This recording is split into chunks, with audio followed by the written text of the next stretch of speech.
عندنا في دمشق تربة وهي المقبرة، وكلنا نعرف أن التربة والمقبرة الدحداح مشهورة، وفيها نعم أولياء، وفيها علماء، وفيها مجاهدون، وفيها شهداء. تربة مشهورة في دمشق، كل من عرف دمشق يعرف هذه التربة. كان فيها رجل يعمل حفار، يعني بينزل أموات عن القبر.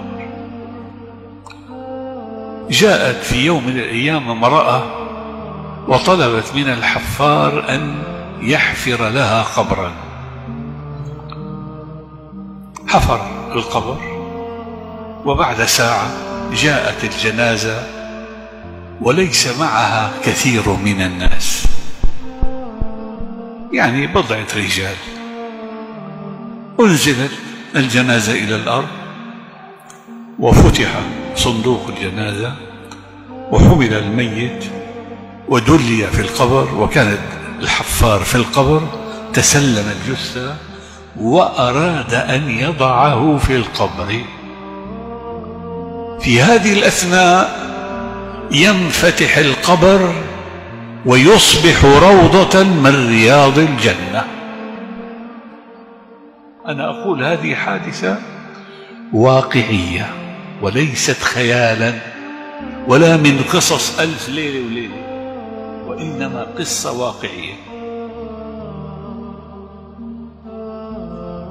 أغمي على الرجل لما رأى، ورأى اثنان جاء على أصيلة فرس وأخذ الميت وذهبا به. أغمي على الحفار، فاللي حول القبر ما رأوا ما رأى، هو الذي رأى فقط هو الذي رأى.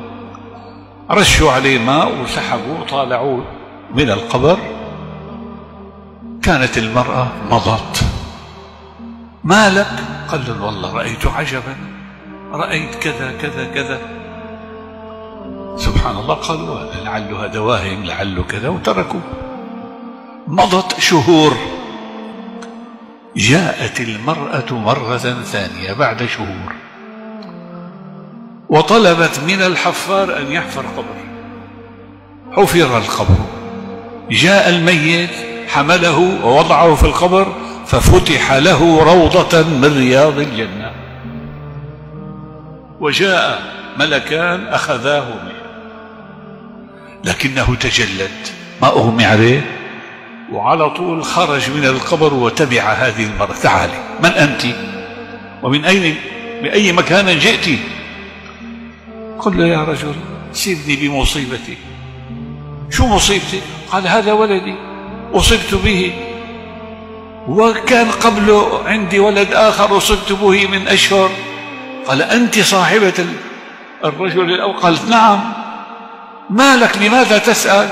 قال والله رأيت عجبا، الأول لما وضعته انفتح روضة من رياض الجنة، والثاني كذلك. ماذا كان يعمل هذا وذاك حتى عاملهم الله بهذا الأمر وكان لهم هذه الكرامة العظيمة؟ قالت له أما الأول فكان طالب علم،